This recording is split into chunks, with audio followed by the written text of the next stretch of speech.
বাংলাদেশের গণমাধ্যমে শেখ হাসিনার উস্কানিমূলক বক্তব্য প্রচারে আদালতের নিষেধাজ্ঞা রয়েছে, যে কারণে দিল্লিতে তার সংবাদ সম্মেলন দেশীয় কোনো গণমাধ্যম প্রচার করেনি। কিন্তু রয়টার্স, এপি, ফিনান্সিয়াল টাইমস ও দ্য গার্ডিয়ান সহ আন্তর্জাতিক সংবাদ মাধ্যমে প্রচার হয়েছে তার বক্তব্য।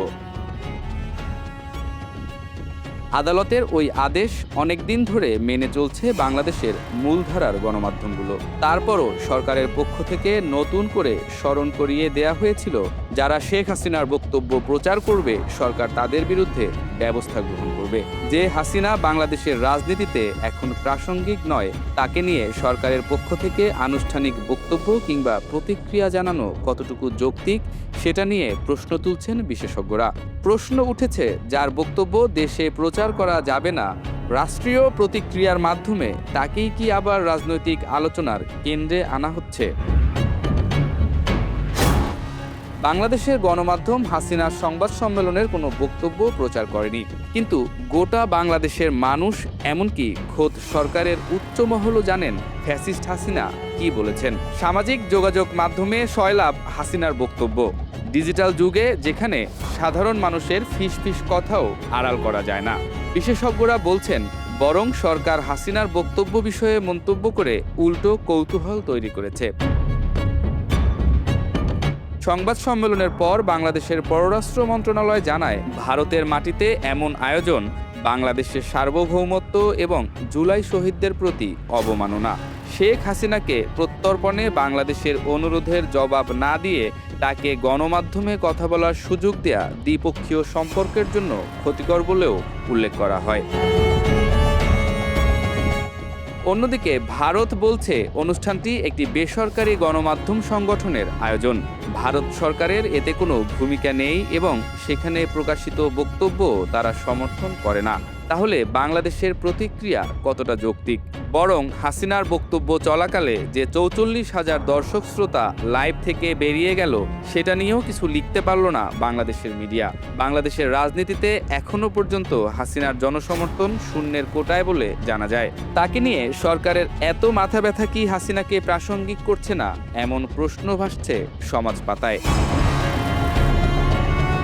কূটনৈতিকভাবে বাংলাদেশের নীরব থাকার সুযোগ খুব সীমিত থাকলেও রাজনৈতিক যোগাযোগের দিক থেকে ফলাফলটি এত সরল নয়।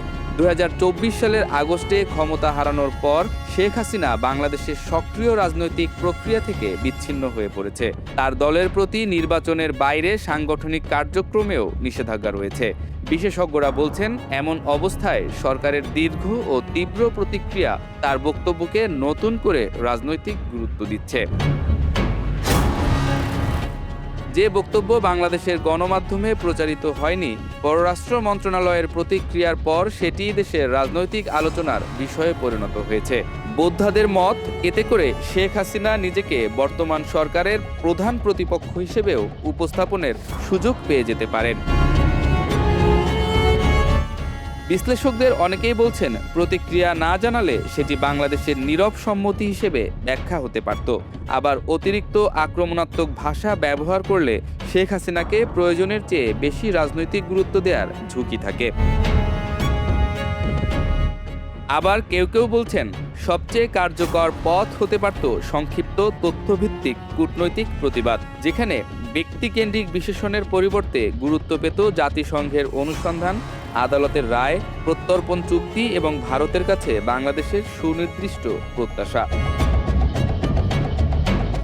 কারো বক্তব্য প্রচার না করেও তার তথ্য যাচাই করা যায়।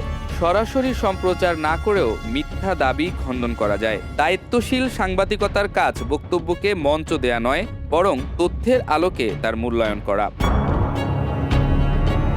রাষ্ট্র যখন কোনো কণ্ঠকে নিষিদ্ধ রাখে, আবার সেই কণ্ঠের বিরুদ্ধেই দীর্ঘ প্রতিক্রিয়া জানায়, তখন বার্তার চেয়ে বক্তাই বড় হয়ে ওঠেন।